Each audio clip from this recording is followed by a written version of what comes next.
The village of Jàkò stood proud beneath the rising sun, the place where the hands of the people shaped the earth itself. It was said they were blessed by the gods, their fingers carrying the divine gift of creation. Though their skill in claywork, sculpture, and carving was unmatched, the village's distance from the coastal trade routes kept them in the shadows of prosperity. Their wealth was in their hands, not in gold. At the heart of the village ruled King Jako, a once mighty warrior, now burdened by the dreams of a better future for his people. He had liberated them from a brutal 7-year war. Yet peace had not brought the abundance he desired. Among King Jako's closest circle stood Prince Ziggy, his younger brother, the man of wisdom and caution. Many nights, the brothers argued bitterly over Jako's plan. Brother, Ziggy would say, Abdul will not yield. You will bring ruin upon us. He sent one final message to King Abdul through secret channels, warning him. Consider this offer carefully, the message read, for if you refuse, there will be war. But King Abdul's reply came swift and sharp.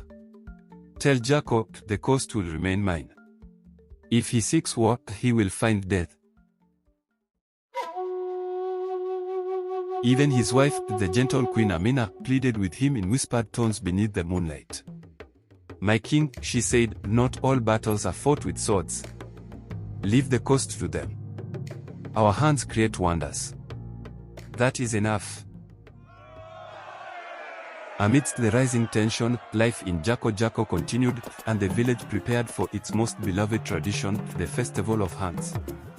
A celebration of their gifts, of sculpture, of carving, of the beauty born from clay. But under the surface, unease brewed. King Jàkò smiled during the festivities, but his mind was elsewhere, plotting.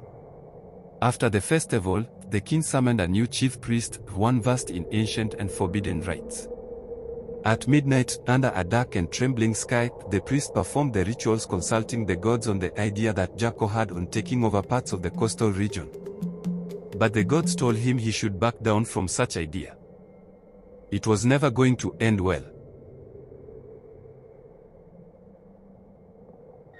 King Jàkò was so hungry to hear that from the chief priest. Jàkò quickly sent his warriors to go and burn down the chief priest's shrine and kill him at the same time.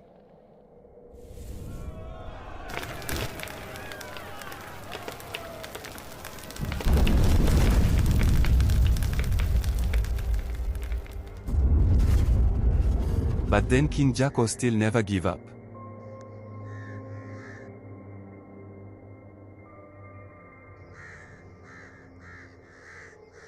He sent his crow to eavesdrop from King Abdul to know when the Europeans were back to Faji Faji so he can plan his attack properly.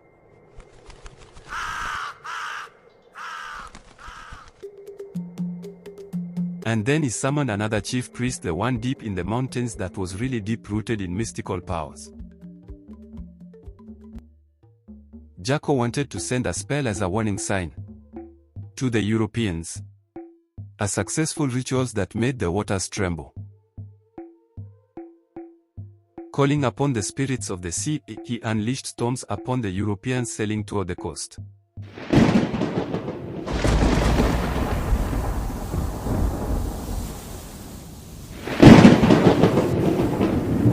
The skies roared. The waters churned. Lightning split the heavens. Some ships struggled. Others barely held together. Fear gripped the sailors as they fought against the furious sea. From his palace, King Jàkò watched through his magic mirror, a relic from an ancient age, and laughed aloud as he saw the European ships tossed by the wrath of the gods.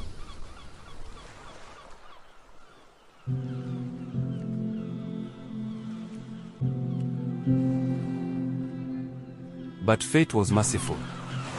Though battered and broken, the Europeans eventually survived the storm, limping back toward Europe.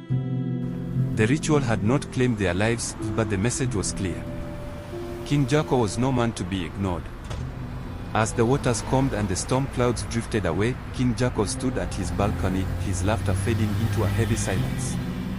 War was no longer a question. It was a promise.